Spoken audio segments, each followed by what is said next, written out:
And welcome to another episode of URC Chumps podcast. As you can see, big fat smile on my side here is Jacques, jazz hands, and we have Dara back. Welcome back, Dara. Seems to be a fan Hello. favorite. This my favorite question, or the favorite question given to me is, "Where's Dara?" But welcome back, bud. I hope everything's doing a lot better on your side. Jacques, how are you Hi. doing in Natal?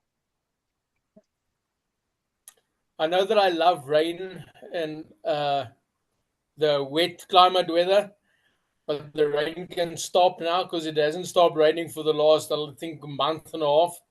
So it can stop. Um, my rugby season as a ref started, so I'm happy. Yeah. All good. And Dora and you, how's things there that side up in Ireland, Limerick? It's not too dissimilar with the rain, to be honest, except it's freezing rather than the fact it's not 25 degrees out. But we beat Scotland. That's all that matters. And The so only I've got some one, things to say. the only team going for a Grand Slam this year right now. So yeah. But yes, We're before winning we enough. get on to that, unfortunately we have to talk about the URC, and we have to talk about how fantastic my team did against the Bulls. Yeah, did they? I don't Yeah, recall the score of that game. 32-33. We should have won that game. They missed Was there a one. missed kick? Was there a missed kick or some sort? Or We left 10 points behind kicking. I think it was 10. It yeah, could be a bit more. that sounds. I remember that. Was it the URC final? You did that as well. You I can't lost. remember. No, I And can.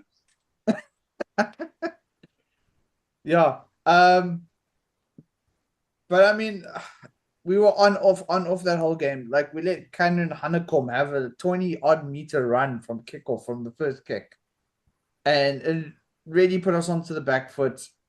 Galant, I will say, had a better game because, of course, he didn't do too much fancy stuff and he kept to the basics. I see your face there, Jacques. Yes, that is what happened. He kept it to basics. It wasn't the greatest play, but compared to his usual performances, it was a lot better. And no, we did not have Marnie Libok. We had You Yuri. just think you had a good game because you had an open try lane try. No. Not because of that. Like there was a lot more to the game that was, like I said, we were on off on off. I don't know how to say it. Like there was moments where it's like, yes, this is what we want to see, and then there's moments where like, what on earth? And FYI, you need to go talk to your ref buddy there. I flip. Who was the ref again this weekend? Not Colby, the other one. Col- yeah, you need to tell him to watch the guys on a penalty kick because yeah, Mornay Ferreira, because the one thing, even though nothing came of it, is Sergio Peterson was actually offside at the one penalty kick. He was in front of the kicker, but yeah, nothing really came of it. So we will let it slide. But Bulls didn't find touch, and all their players were actually in I fact didn't the offside. CMO see it. No, they allowed play to carry on. Obviously, not really paying attention, thinking the kick was going to go straight out, but Stormers kept it in. But yeah, but Well, to be fair, the Stormers only have themselves to blame for this in that game, don't they? I mean, yeah, yeah. no, I mean, ye had quite a habit of beating the Bulls at home in the URC and away actually originally, but it's a good win first for the two Bulls. seasons. Sadly, the Bulls are okay away from home now, which is sad. Still won't win the Challenge Cup because Connacht will, but that's a big win. Stormers, yeah, your season's not done, but Yeah, but it's then it's not it's not too far off. I think we need to move on. I mean, there's not much we could say. Stormers threw the game away. Had Stormers disease. And when they look good, they just all of a sudden start choking up and everything like that. As a supporter, is not what I want to see. I would rather like fluid. I think the Bulls did in the end deserve to win that game because they were a lot better in that whole game. I mean, even if we had won the game, I would have still turned around and said we wouldn't have deserved to win that game. I would have been happy we won the game, but we didn't deserve to win it. Actually, But had a discussion with a guy yesterday at work. I think at the moment, the Bulls are the only team that actually playing consistent rugby. It's not what I mean is they winning all the games, but the way that they're playing, it's constant the whole time. I mean, if you look at it, there's still a game in hand. Yeah. And they're only 2 points behind Glasgow. And that's basically 2 bonus points that they're behind them with. Unfortunately, Stormers are sitting down at 10. Lions, they still have one more game in hand compared to us, which means they could be on our case very quickly, especially after this weekend. Right. And the Ospreys right now, the way Ospreys are playing, I see them finishing up ahead of us right now. And Connacht, by the looks of it, the only thing they really do have to play for is the Challenge Cup. So they might just pull a Sharks and put all the effort into Challenge Cup now. They've been shocking this season, Connacht in the league. I actually forgot how low they were. I forgot that they were 14th. They've been appalling in the league. I mean, considering how badly the Sharks started off, I mean, they're actually not looking too badly right now. Up at Same with fourth. Munster. Munster were shocking for the first 6 or 7 games, and we're 7th, and we can, for definite, go up to 6th if we beat Scarlets at the moment on Saturday evening. Yeah, so I mean, if you look at it, it's a 50% win this season so far, and I'm just saying so far. There's still a lot more to come, and right now Munster does look like look like they have switched on. Or less. So, you're definitely gonna say less just to get onto Dora's nerves. Don't worry, sure. We're all looking down at you, but I'm talking about Stormers. Yeah, I kind of gathered because they're above you right now. But yeah, Stormers, yeah, like I said, threw the game away. But yeah, but then let's look at this week's games. So we're starting off with Ospreys and Leinster. You might as well just say already Leinster's going to win that game. Yeah, I'd say I'd back Leinster. Ospreys by 1. You're going to say Ospreys by 1. I'm going to say Leinster by 25 at least. Well, one day we might get a joint prediction between this podcast. I'm going to say Leinster by 10. Okay. Then we got the Lions taking on the Stormers. Whoa, buddy, you forgot a game there. Right beside it against the mighty Zebra. Oh, right. No, sorry, my bad. I do apologize. My, what you call it, popped up weird. But yes, Edinburgh versus Zebra as well. Edinburgh play. Yeah, I'm going to say Edinburgh. Edinburgh by 12. Yeah, I was going to say about... By 2. He's hoping they pull a Munster game. Now it's an Ulster game, excuse you. They beat Ulster at Ravenhill. Yeah. Now it turned to be an Ulster game. Yeah. Okay, then coming back to South Africa is Lions versus Stormers. Lions by 25. Lions by 34. No, don't go Lions. Now I have to go Stormers. Okay, you can say Lions. We call it a draw. 15-all. Lions by an incomprehensible amount of points. I'm actually going to say Stormers by 5. Okay, there we go. There's the disagreement. They're playing at Ellis Park, but don't forget, the Stormers right now, they're rigging a whole bunch of changes. They're bringing a lot more of the senior players back, along with the youngsters. Yada. Lions by 34. And also, don't forget, they're playing Origin. Origin as well. Fun and games and all that, but in in all seriousness, Lions by at least 15. Okay. Bulls versus the Sharks at Loftus Versfeld. Bulls by 7. And that's not just the fact I hope they win, it's the fact I think they'll win. Although I want the Sharks to win, really I do. But like I said earlier, the Bulls are playing more consistent rugby, and I think the Bulls are going to take it. I'm gonna make a new background for you for next week, especially just to make your girlfriend happy. You want the Bulls to win because if she's happy, you know the saying, "Happy wife, happy life." He's no option but to say the Bulls, sure. I don't want the Bulls to win, but You have to face reality. the Sharks, they're not consistent enough. You have to. It's our rugby practice today. We counted that the Sharks got like 16 injuries. So they're not playing with their base team, but that's not an excuse.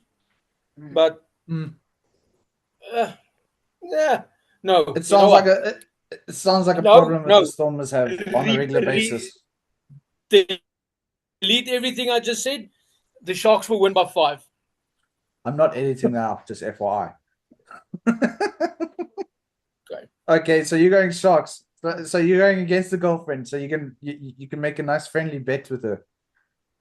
We'll watch the podcast together, and then she's coming tomorrow, so it's fine. Okay. Then we got Benetton going up against Ulster at Stadio Dimaggio Treviso. Benetton.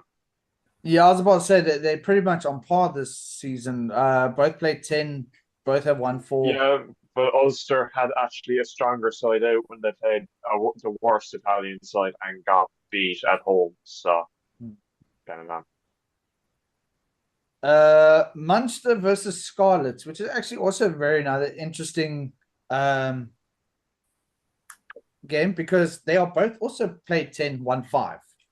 Though, like I said, Munster does look like they're finally actually turning on and pitching up. They do look like a different team now. So I'm going to say... Well, I mean, if we play like the first half in Newport, we'll win. If we play like the second half, we'll lose. But I think we'll pitch up. We'll play a bit better at home.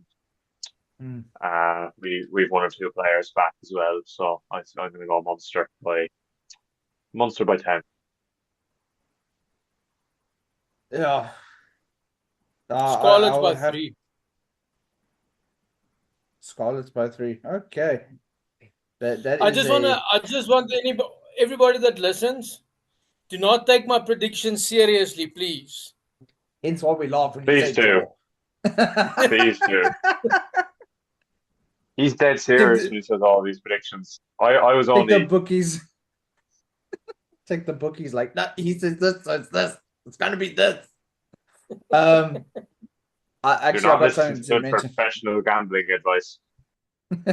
Then we go to Galway for Connacht versus Cardiff. But now Connacht hasn't been doing that great, where Cardiff has been doing a lot better.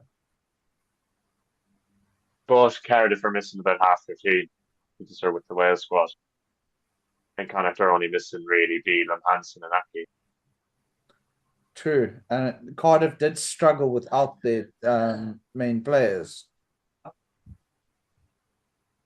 But with how bad Connacht have played this season, I still think Cardiff will win. Cardiff by 3. Yeah, I'm also going to say Cardiff by 3. I'm going to put that there as my call. And then, by 4.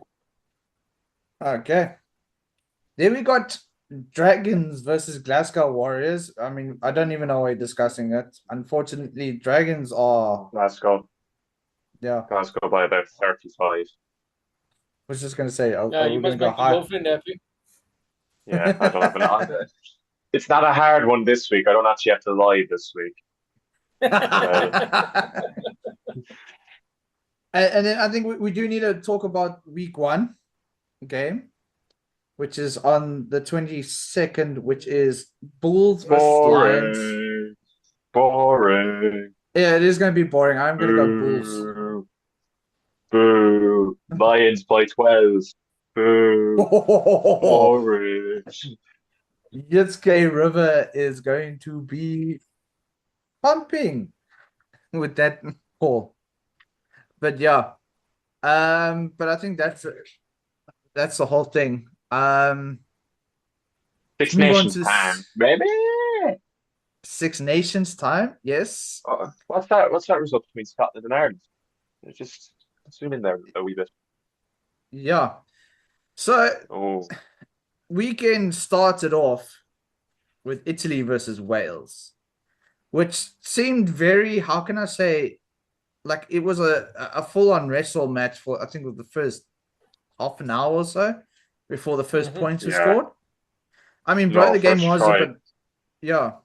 Um, game was a bit wet, so it was going to be a very like an ugly game. But I mean, for half an hour before someone gets a point, uh, and then Italy basically looked like they were run away at a point, and Wales looked like they were clawing Yeah, back, but then they just kind of threw it away at the end, which has now caused the the masses to get their want, and Gats is now out.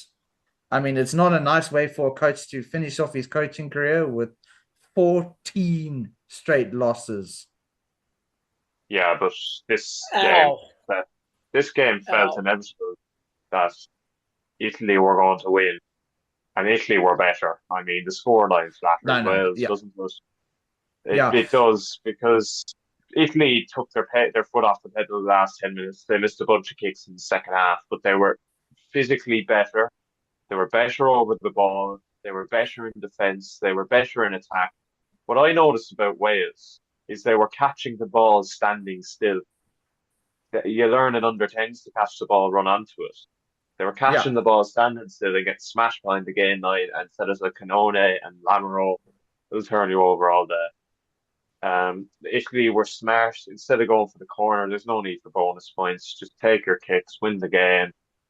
They did that, and they fully deserved it. Scored a very nice try. Wales came back when Italy kind of rested it off, scored two nice small tries. But that last play, I know it's in your own 22 against 13 men to not make a single yard essentially and to get turned over is it's embarrassing. It's a So Yeah, disgrace. it is a disgrace, and that's stuff like that like Gatland's gone because when you can't attack against 13 men and you're just going for the same 5 meters forwards and backs, going from wing to wing against two less men and one in the backfield. but It's I shocking. mean, watching the game myself, I it did look like Italy had more control of the game, and everything like that. They are at the points of their career where they are just looking for the win. They don't care how they win, how ugly it is, how close it is. They are looking for that win right now to stop building to that point that they don't need to do that anymore. And they were Yeah, taking the opportunities when there was an opportunity and they knew they could slot it over, they were taking it. It was a test match uh, for rugby. It did actually, it looked like great rugby to watch from the Italian side, not so much from the Welsh, but yeah. Um, but yes, I mean, it wasn't a result that I wasn't expecting. I was expecting Italy to come out on top. Unfortunately, like I said, 14 straight losses. That's a point that it's no one can defend a coach. yeah. And I mean, Kirby. When you look at it, in that run, you lose to Italy twice, who are historically the worst Six Nations team. They've gotten better, but they've beaten Scotland once outside of beating Wales in the last 9 years, 10 years of Six Nations rugby. They've lost three times to Australia, who this time a year and a half ago were the worst tier one nation, who were in an absolute shell. They've lost to Fiji at home for the first time ever, a Fiji side that had a red card for 20 minutes. They've got pummeled by Ireland. They got pummeled by England and they got battered by France And twice. South Africa twice. They got battered by South Africa twice. They got beaten by Scotland. Yeah, I mean, where you can't keep defending, and as well, even in the World Cup qualifying, they got beaten by an Argentina side that are still that were not the side they are now even. So it's hard to keep defending and defending Okay, and but defending when they're just that bad. all defense to Argentina. Argentina does seem to put up the hand up at World Cups and do kind of get that knockout stages. But I mean, they like I said, they lost twice to South Africa. Once was in a neutral ground, which was Twickenham, which I mean is technically around the corner from them in a sense. And then the second time was the end of year tour where Yeah. we won it. But there's nothing wrong. There's nothing wrong with losing to South Africa. It's not that, but as well, you shouldn't be losing three times the worst Australian side that there had been at one point there just a year and a half ago. You shouldn't be getting beat by Fiji at home for how Fiji were poor in the autumn bar that game, but they shouldn't be losing to 14-man Fiji. You shouldn't be losing to Italy twice, really. And you should be, I mean, that England side last year wasn't great. That Yeah, Scotland side is badly coached, in my opinion. They're beatable. So, yeah, it was time to go, really, wasn't it? but I think moving on, we need to talk about a bit of a shock result, which was A England cracker. beating France 26-25. England deserved it. France threw away chance after chance. I mean, I don't know if Ooh, what it's. about DuPont being the greatest player in the world? I know everyone can have an off day, but I don't know if it's arrogance or what it is. But France were making so many errors, so many drop balls. It wasn't just DuPont, it was Pinot, it was BA, it was a lot of them. I But think they had again, something at one. it was another Yeah, wet go on. game. It was another wet game. It was also rain affected Yeah, but game. you But could stay in it rain for a doesn't bit of it. excuse. Yeah. I think they had 13 uh, drop balls in the game. They had Yeah. 24 in the whole of the last Six Nations, the 5 games. So that was uncharacteristic. They let England get too many opportunities. France were doing stupid things. They weren't collecting their kickoffs. I thought Freeman was unbelievable, and so was Finn Smith. Mind, the two of them were brilliant. Genge was very good. Baxter made a huge impact when he came on. George Martin and Chesham were great. But for as good a result that is for England, that's probably the best result England have got without playing well since early in the Eddie Jones era. So I still think England weren't particularly world beating. They were good, they were strong, they were efficient. They done the basics well, but they weren't a sit up and they'd beat anyone playing like that performance.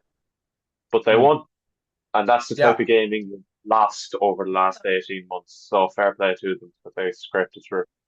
Yeah. But I mean, I've seen quite a bit of reports still calling for Borthwick's head because they want something a bit more constant. And they Well, say he is a bit of a toss of a coin sometimes. well, if you look at it, if they beat Scotland, you'd imagine they'd beat Italy at Twickenham. Mm. Cardiff is always difficult for an English side to go to, but I'd still back England to win there. They beat Scotland, they could possibly win the championship anyway. And if they don't, they'll definitely finish second.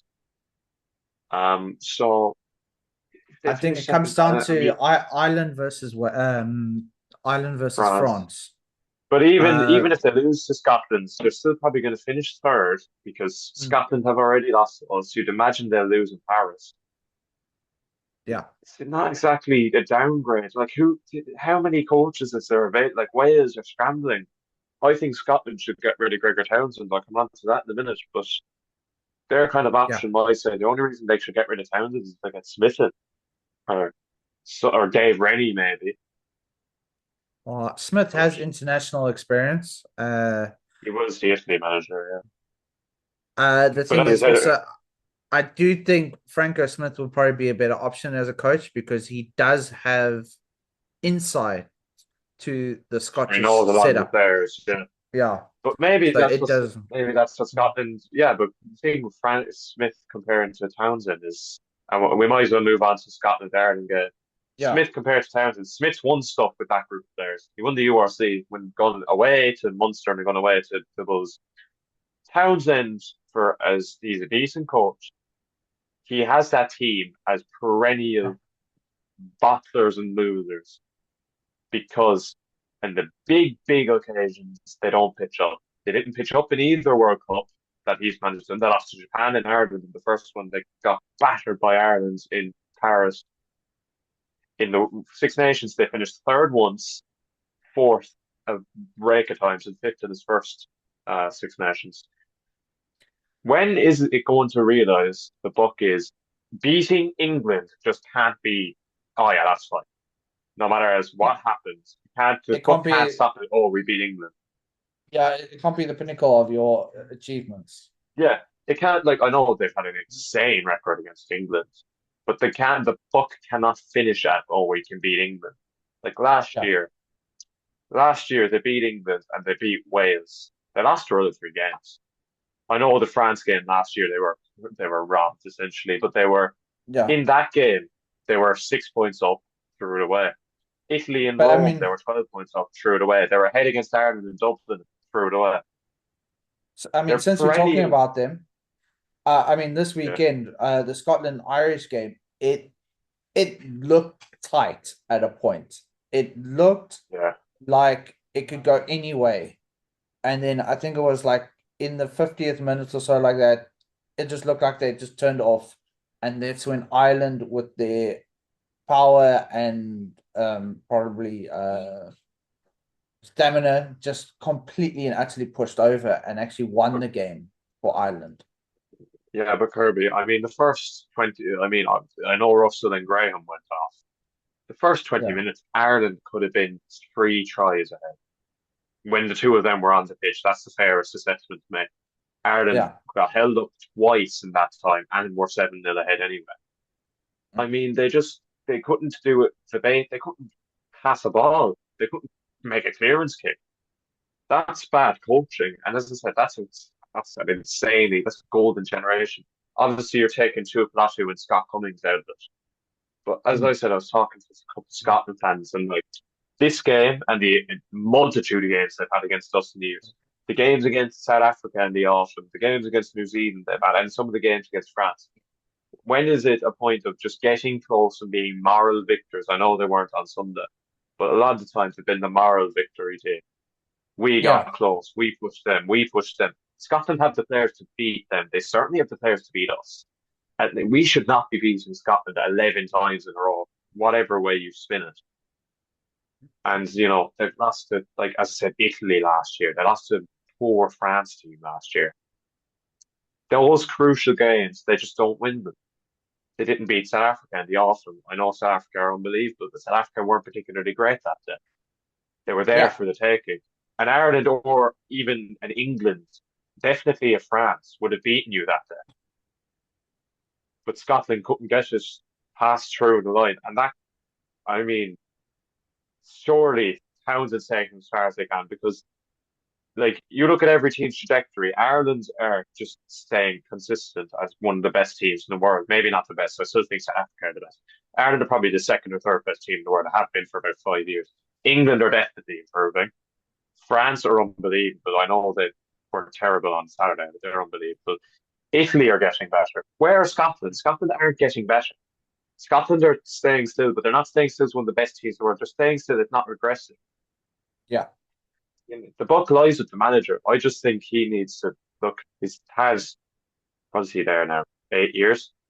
yeah, They've not won anything. They've not come particularly close to winning. They have actually. They've come close, but they've again 2021, they played Wales, lost to Wales, and if they had won that game, they'd have won Six Nations. Or if they had beat us when we were poor, we played them and we had a terrible Six Nations that year, but we still beat Scotland and that stopped them yeah. But I Yeah, mean, they haven't I think won anything. Time to go. yeah. I think it comes back to a stat that I brought up in one of our earlier episodes back in the day, where I think New Zealand was sitting at 71, 72% overall winning percentage, with South Africa sitting at 67. And I mean, those are your top two in win Yeah, percentages. And then you start looking at the other teams and you start hitting 50s and stuff like that. And then Australia, even though me growing up, Australia was dominant in the 90s, but they're only sitting at a 45% winning percentage. And it's kind of like you look at it, because everything looks on par when you put the two teams against it. But over the past couple of years, things have dropped, and the financial reasons, you name it, it's all in the book. I mean, that's part of the reason why Stormers have such a bad time keeping players, because when it comes to financial reasons, a lot of the players go overseas or they go to other clubs. I mean, you look right now, Itzebeth, who's Stormers, even though he was at Toulon, is at the Sharks. yeah, So is Sia, Bongi. A lot of the players that come from here. I mean, what I find so funny, and I was going to say it earlier, was even though it's Origin weekend, you go look at the socks that the guys are going to be running onto the field with and stuff like that. You are going to they're see a close enough lot of the away. guys, yeah, but you're going to see a lot of the guys wearing exactly the same type of stuff as the Stormers players, because a lot of them came from here and moved up. I mean, Andre Pollard, for instance, I was watching something from 2013. Was it 2013? Yeah, 2013 Varsity Cup, which is kind of like our university's championship.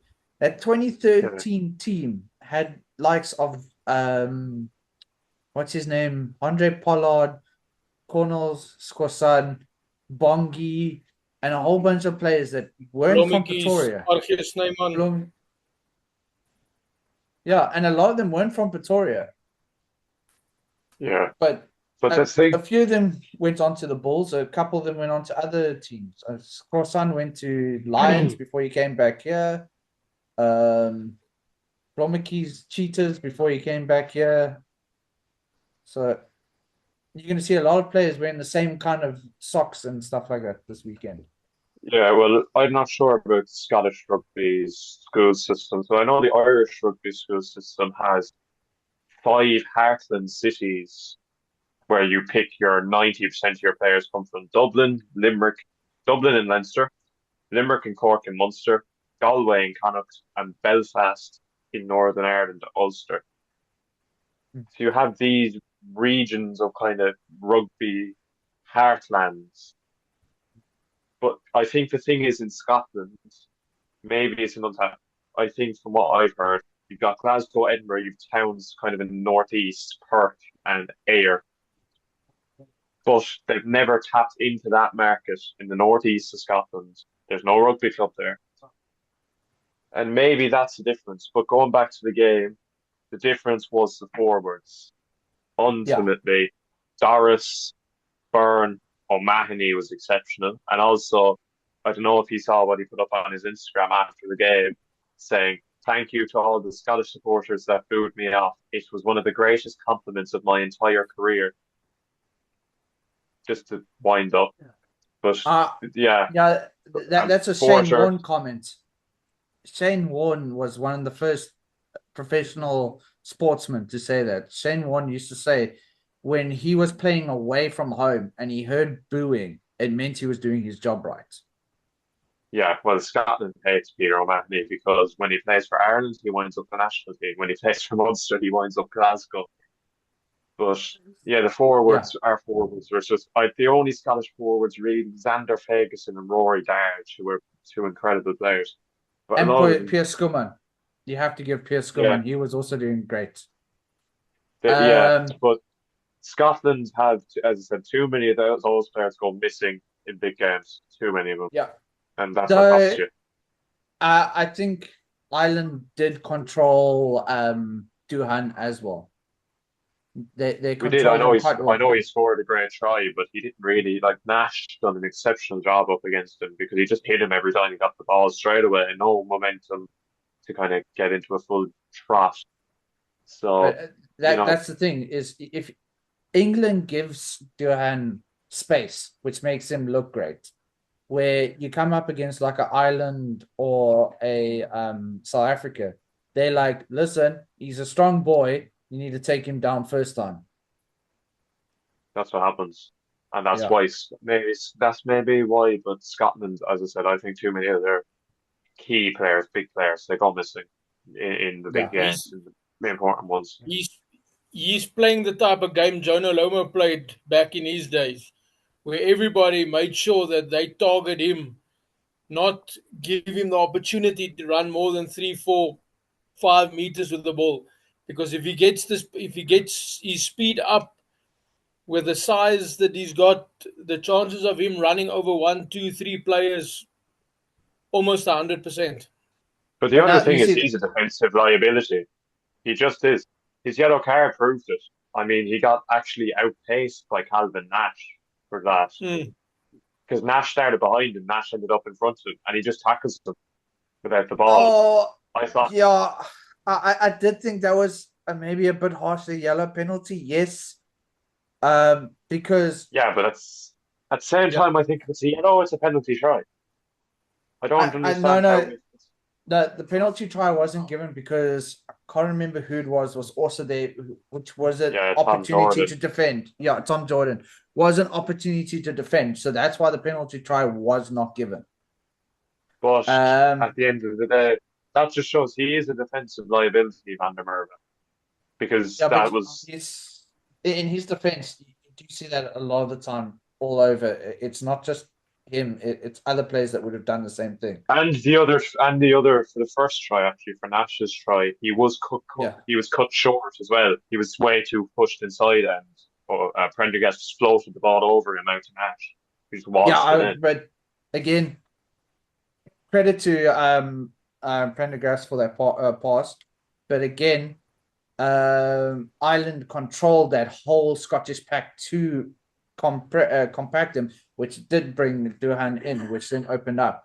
And of course, I mean that was basically when things started looking more Ireland's side, and Scotland kept on putting it back to maybe a 50% chance before they just, like I said, they literally like within the last 20 or so minutes, just like, okay, done. Yeah, at the bench. Conan was Yeah. brilliant off the bench as well. Just to shout out to Conan, he was absolutely exceptional off the bench. But I mean, we need to move on a bit and everything. We could spend ages talking about it. First of all, I want to hear your guys' comments about the fact that France came up with the wonderful idea of Le Bomb Squad. They should have used it on Saturday. No, but seriously, I can't remember who won. North. Oh, it's a great concept that I've never seen before, and everybody's like, um, 2019 World Cup, half of the South Africans games and stuff. We even upped it now to the nuclear squad with 7-1. Like, I thought that of course I think the one thing is France's general bench is weakened through injuries because you've Anthony Gelange and Charles Olivon are both injured. So is Thibaut Flamand. So the effectiveness of that bench, you are bringing on, instead of maybe bringing on players of very similar calibers, you are bringing on worse players. You're bringing on young players. But in terms of France's tactical decision making, Galtier is actually, I don't know if you know this, he's on the verge of the sack. If they don't win the Six Nations this year, he'll get sacked. That's not because with that generation of talent and whatever you think about Dupont, he's still an unbelievable player. You've got Entomac, you have Ramos, Biabire, Peno, then you've the forwards, you've got Pai, how long is Maubaka. Intermac out for? He'll be banned for the Italy game, but he'll be back for the Ireland one. Okay, cool. So he's yeah. No, because I know Misses he two missed out games. last week, then there was this week, and then which is no No, Six they Nations, then actually next week's. the Six Nations actually called the bluff on the ban. He was meant to be banned for 2 games, but Toulouse are playing this weekend. They've overrided that game. So technically, Entomac will play for Toulouse this weekend. They've actually skipped that game to say he would not have played in that if he was not banned.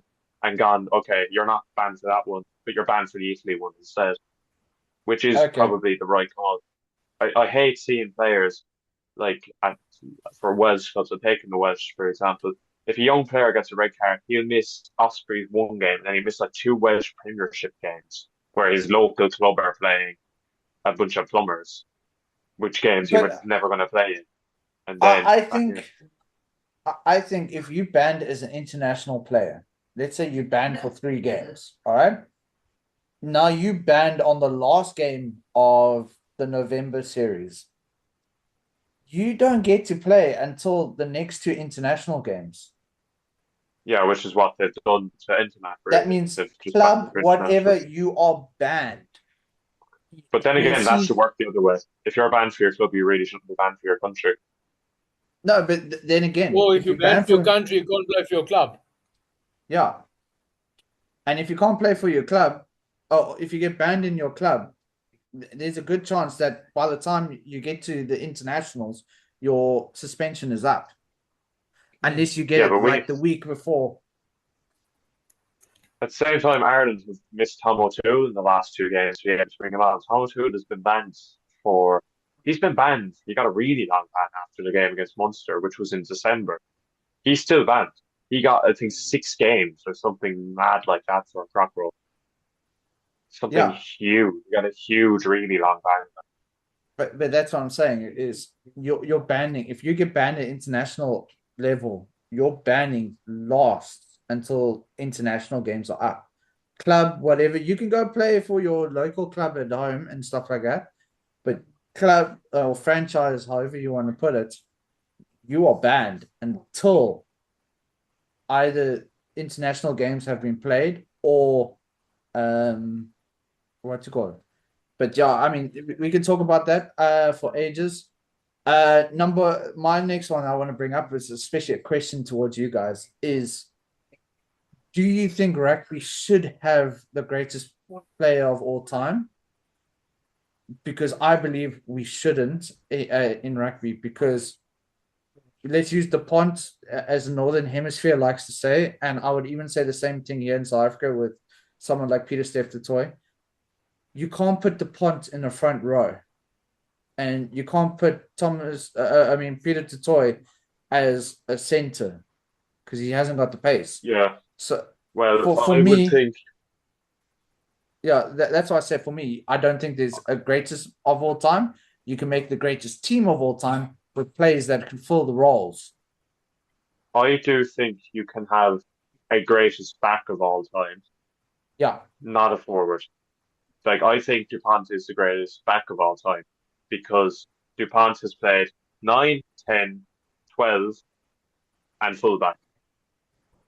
so it's Colby. No, yeah, but do Colby. you know what I mean? You can make arguments because he's played so Yeah, many positions in the back line. I know Dutoy can play 7, 6, and in the 8 second row, and lock. Yeah, and in the well, you second can row. play loose But and yeah. we'll never know if he can compare up to generic front row Jason Leonard because This is he's why I never able say, to play in the front row. but this is why I say you can't say DuPont is the greatest rugby player of all time. You can't, because he could never fulfill those. He could never fulfill lock. I mean, him as a jumper, you could have someone like Etzebeth without being lifted stealing the ball. Yeah.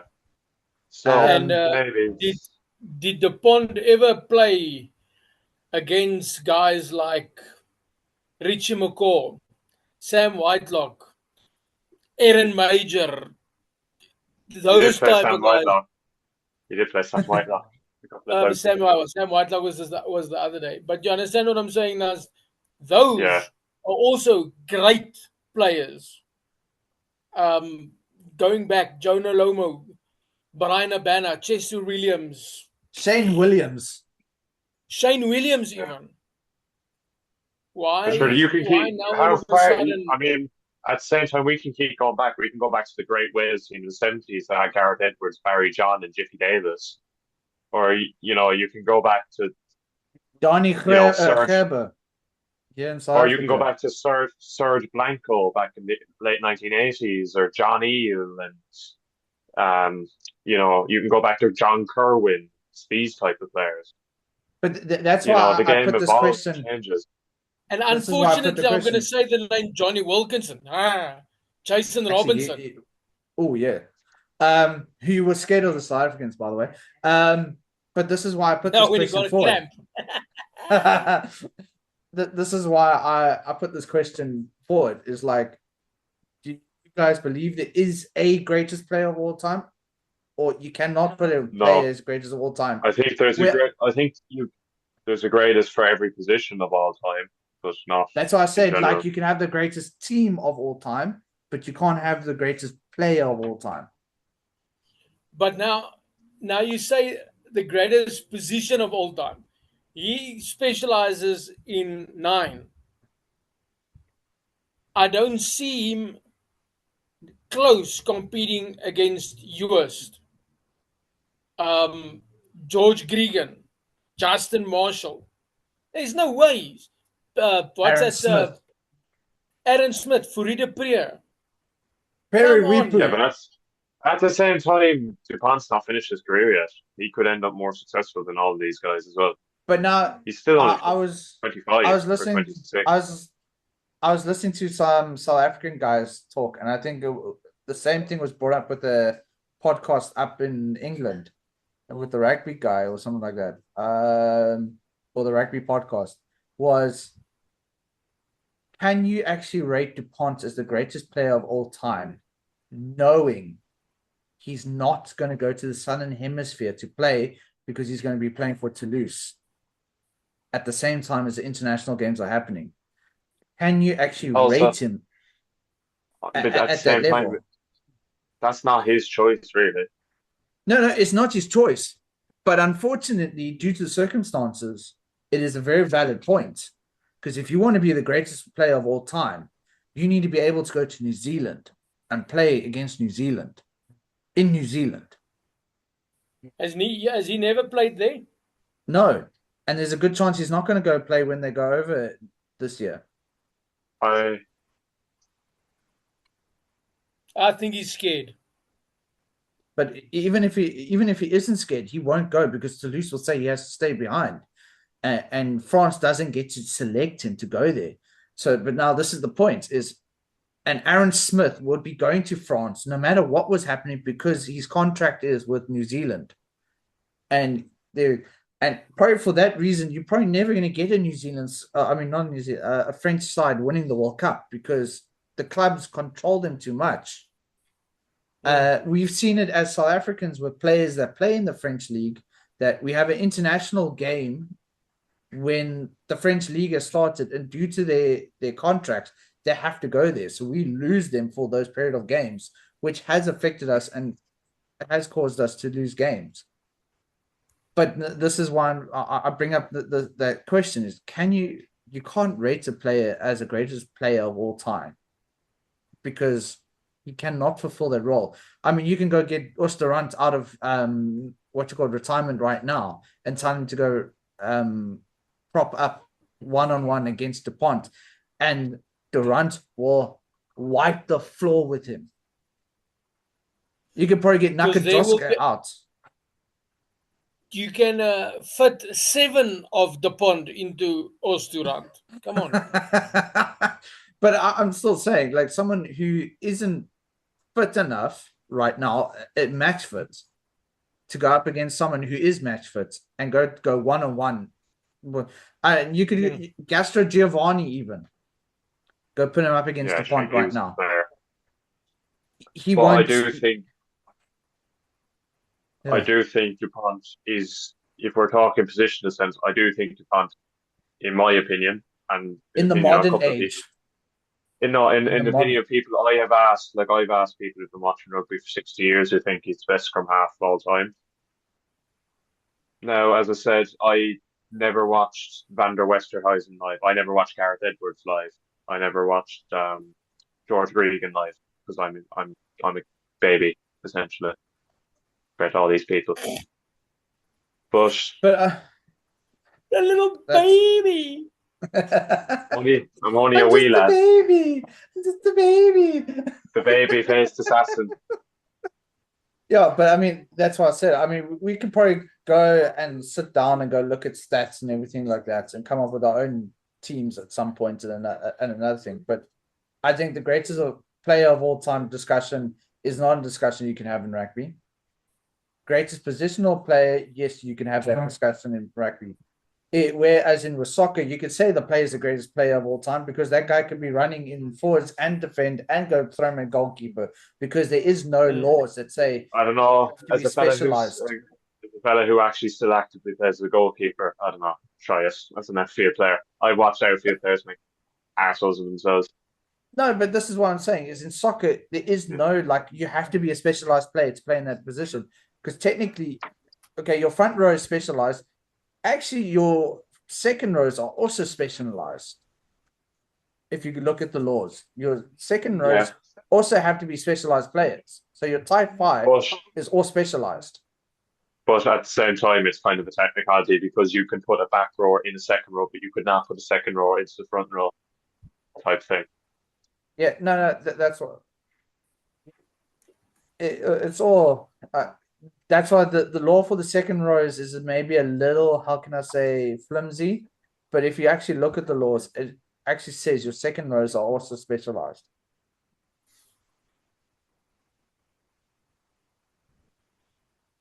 Has he run away now because he's scared of the discussion?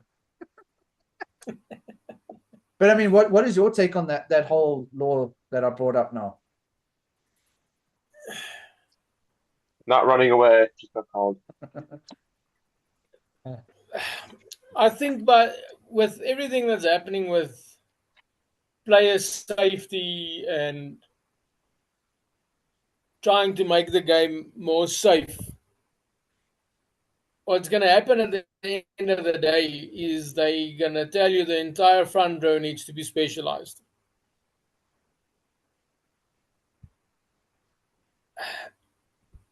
But if I don't want to put my opinion on it while we on this, because there's a lot of people that'll crucify me for still being an active referee while thinking what they do. If they continue with this, in 10 years' time, we're not going to have rugby because you can't tackle someone. It's going to be completely a different thing, and I don't think that's why rugby was created. Yeah, you take it. The Boxmart safety program was brought in 2008. Between 2008 till now, I don't know exactly what the stats is, but if you take the amount of players that's got serious neck and head injuries since then to now, and if you take the stats, let's take it from 1995 up until 2008, the amount of serious injuries back then, from 2008 to now, it's skyrocketed because, for instance, if you take it at a scrum, your calls are crouch, bind, set. All right, so you run on the referee's calls. Before these calls came in, when you were ready, you went in. So now your whole body is set for this impact. But now you must wait for the referee. Now it's crouch, bind, right now you're ready. And if you lose concentration for a split second, and in that time, the referee says set, and you lose your concentration and your back muscles relax just for a split second, and you hit that engage, the chances of you breaking your neck is 95%. And that's a lot of things that I'm sure they think of. But to me, the safetiness of everything, I think they're making rugby more dangerous than safe. That's my point of view. Because you've got all these set laws that you need to focus on and need to remember. And a slight high tackle is a red card, where it never used to be. Yeah. Oh, who They, Skulkberger, there was a video of him doing a tackle. He was like, back in then it was a great tackle. Now I'll be off for 20 minutes. yeah, exactly. But But I mean, yeah, let's move on because we could be sitting on this point for ages and ages. We'll definitely put a pin in it and come back to it at a later stage. Warren Gatland, he is officially out. goodbye. Yeah. 14 losses in a row. I'm surprised they didn't do it earlier on before the Six Nations, especially after losing 12 in a row. And then they went to a baker's dozen. Then they went to a baker's dozen with a freebie. Uh, yeah, it's for me it's unacceptable. I mean, you look at South Africa. We went through a stage where we were like nearly 50% of our games, and they were like, "Bye bye, off you go, Rusty, in you come." I think the stat was out of 26 games, he has lost 20, so he's only won 6 out of the last 20 games. Yeah.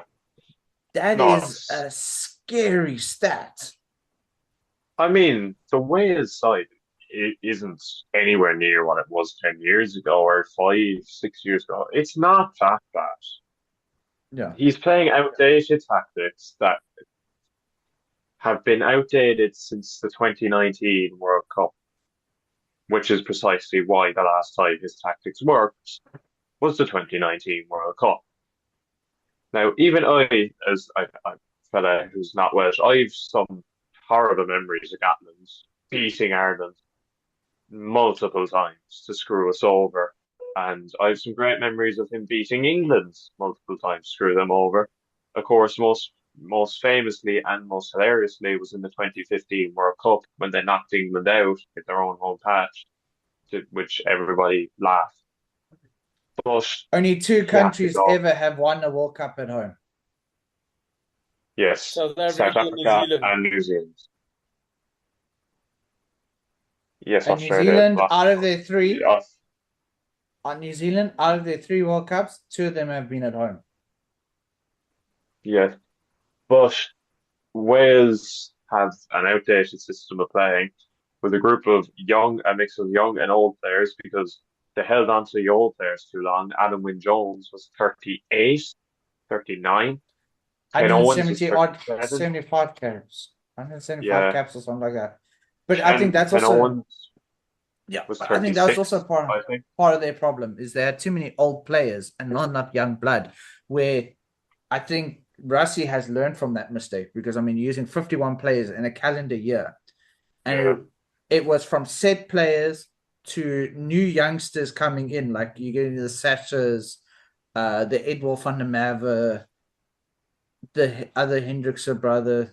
Yeah. But sure, Yeah, when you look at it, I mean, you had Alan Wynne Jones, you Ken Owens, you had Wynne Jones, not Alan Wynne Jones, but you had Wynne Jones.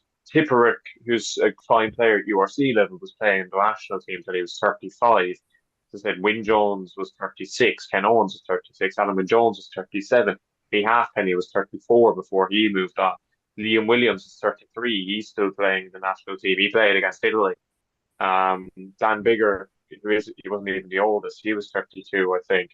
Uh, Gareth Davis was 34. You know, these players just kept going and going and going. And that's nothing personal against them. Fair play to them. They didn't get dropped. They didn't get moved on. And now you have a generation of players who are 30, who are 25 or 6 that are getting their first caps. It's a disaster. It's an absolute disaster.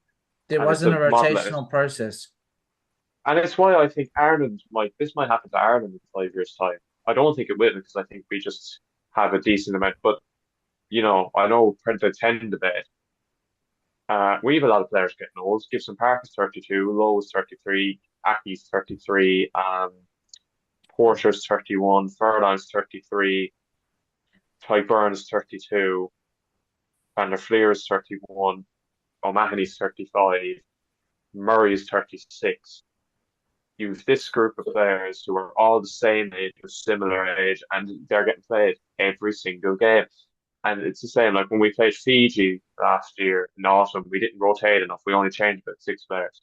And it's the same, and they're trying to win every single game, friendly games, let's be honest, that's what the autumn internationals are. Put in players, put in new players. That's what they should be doing. Instead of playing the same guys who are getting older and older and older, and you'll pay the price for it. Wales have. I hope they got Ireland learn from this and do not pay the same price 5 years down the line. But I mean, you look at South Africa already. They already labeled 1 or 2 players that are you're not making it to the next World Cup. But we will let you get to 100. So, like, we know for a fact this year is probably Villy's last year at international level. He will get his 2 caps. In Pimpy, yeah, well, we think he should give up right now because I mean he's becoming a bit of a hot-headed thing. But we're playing against Italy this year, so maybe give him a song. Aren't you playing Georgia Italy. as well? And Georgia as well. So it's 2 Italy, 1 Georgia. Yeah, so I mean we have a tour of Europe. We're playing Spain, Georgia, and Portugal.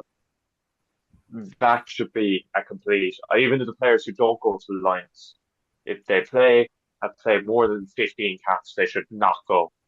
They should not be allowed anywhere near that tour unless it's injury recovery. The rest of it should be kids. Kids. If they lose to Georgia or whatever, fine. It'd be a bit embarrassing, but fine. Play the players, play the young players. Whatever about anything else. See how good they are. See if they can do it. Georgia, Yes, Spain, Jacques. and Portugal are decent sides. Yes, Jacques, what do you want to say? Don't lose to Georgia, because don't do that, please. No, I don't. I'm not saying it, but I'd rather. Well, if you can lose to Fiji, you can probably lose to Georgia as well. We didn't lose to Fiji, so They lost to Japan, 1912. What's the comment? oh come on! You are hardly bringing up losses to Japan. Hey, we also lost against Japan. At least it was in a group stage, and it wasn't to the point that we got knocked out the World Cup because of it. Yeah, we true. got knocked out in the quarterfinal, and it was in the group stage. 2019 was group stage. Yeah, we lost them in the group stage. We got knocked out in the next round. Scotland got knocked out in the groups because they beat Scotland and we beat Scotland. That's true, yeah. Didn't they beat Ireland that year as well? In 2019, no, that was New Zealand. New Zealand beat us. New Zealand knocked us out. Yeah, and then New Zealand went on to go play against England, and I even called it. Yeah, we beat Japan because we lost to New Zealand. And we lost to Japan. That's why you played Japan and beat them. Japan came above them in the group stage in 2019. Japan's hardest game in 2019 was against Russia.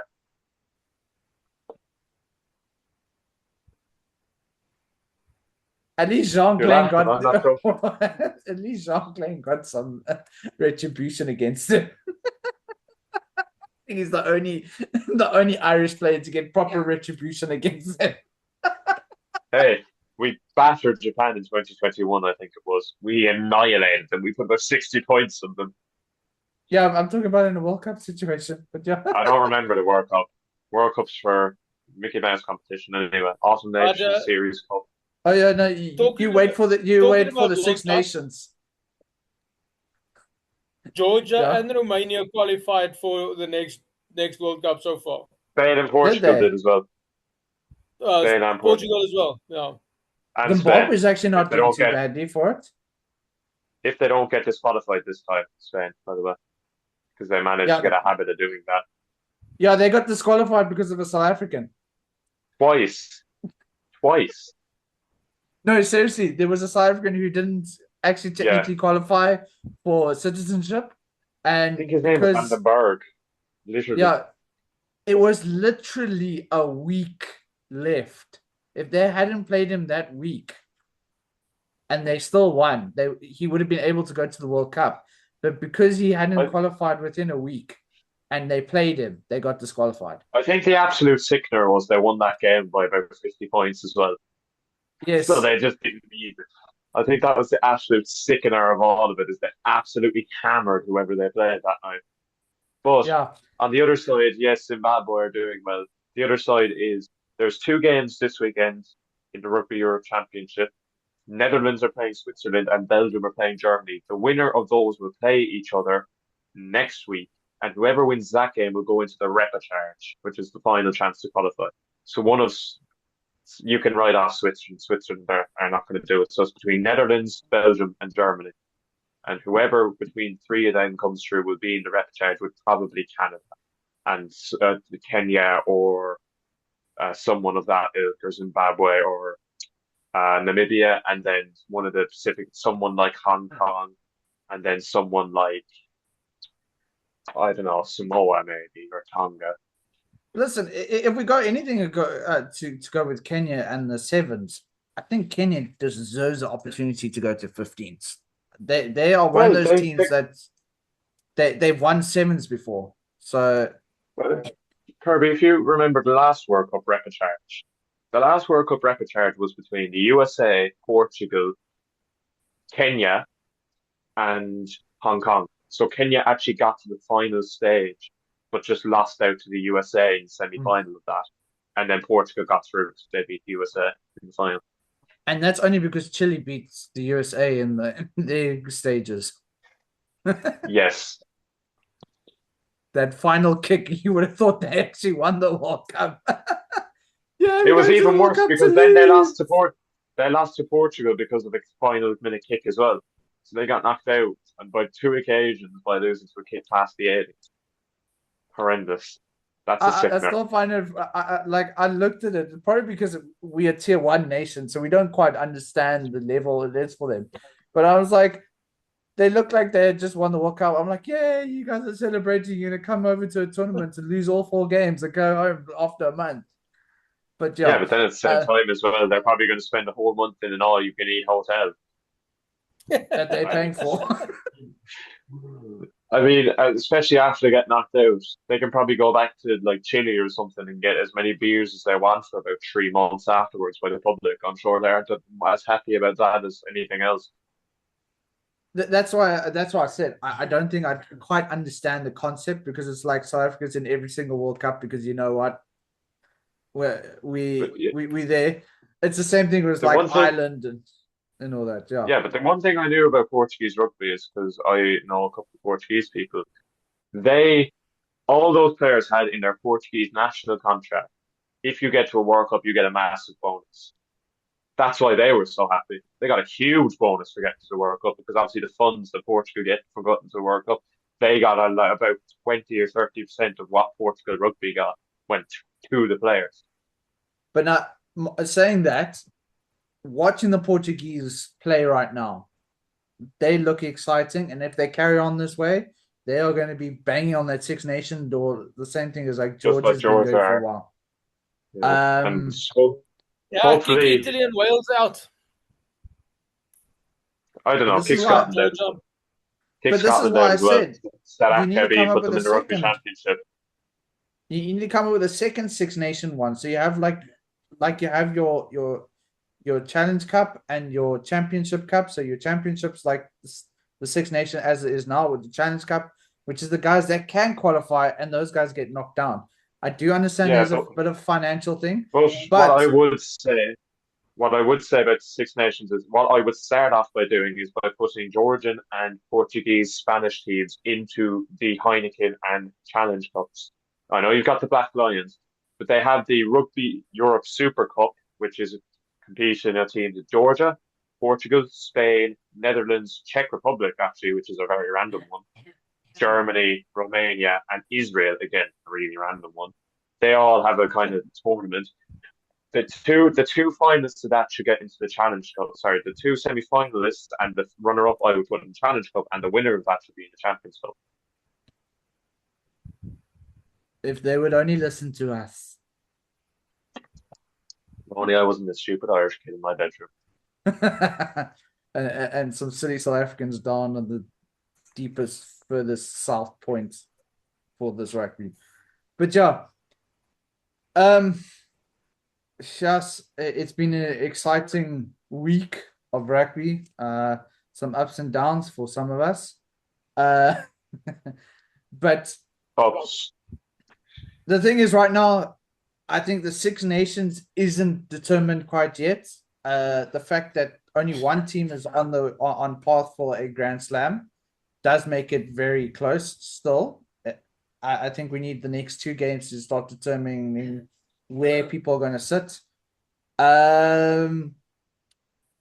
British and Irish Lions selections have been spoken about, and I put on our group a comment that Nick Mallet said, which I agree with, and I don't know how you guys feel about it. And as we get closer to the British Irish Lions, we will start discussing it a bit more.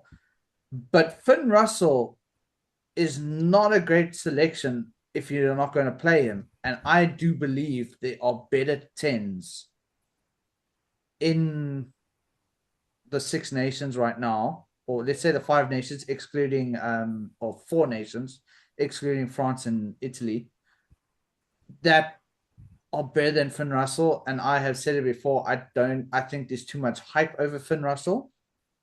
That he's the greatest 10. I do not think he's the greatest 10. As Mallet says, he does these funny little passes that everybody thinks is great and everything. But to be honest, I actually prefer Pendergast at 10 over Finn Russell because he sticks to the basics. He doesn't do anything fancy, and he's still young and he's got a lot to learn. And I think something like that is better for him. I mean, it's open. Based on this weekend's performances, I'd be picking Finn Smith. But you see, you didn't say Finn Russell. You said Finn Smith. Yeah, based on this weekend, I'd pick Finn Smith. He was exceptional. And he has been exceptional for Northampton. Is he related to Marcus Smith? No. No, just the same surname. Smith is the most common. Smith is the most common surname in England. That's by far as well. Yeah, but so I mean, it's not really. I think we need to start putting our. We could start looking at the names and everything like that. I just thought I'd bring up the Finn Russell discussion right now, and everything like that. But it's getting on with time. I think we need to call it tonight, guys. We definitely have a lot more to discuss. Hopefully, there's another 1 or 2 games coming up for a weekend where we can actually spend more time discussing this kind of things. Like, we can come up with our own greatest players of all time. And I think let's not delve in too deep. Otherwise, we could spend months and months looking for the greatest player. Let's go with the greatest players that we have seen in our lives. And we can make a list for next week and everything like that. To our listeners, put it in the comments. Who do you think is the greatest players that you have seen? It can be from anywhere in the world. It could be DH Van der Merwe, who played for Canada at wing and everything like that. He was a baller. Jeb Sinclair is also in that whole discussion as well. I thought he was great. He put his hand up when needed. But like I said, Gorgadze for Georgia. Jacques, are you still there or did you disappear? I think we lost Jacques. Just like the whole Sharks 15 in a big game. He's muted. Jacques, are you back? Yeah, I'm back. I don't know what just happened. I think your computer's telling you it's time to go to bed. But anyway, guys, Dara, thank you very much. Jacques, thank you very much, guys. My fellow champions, be safe. Go well.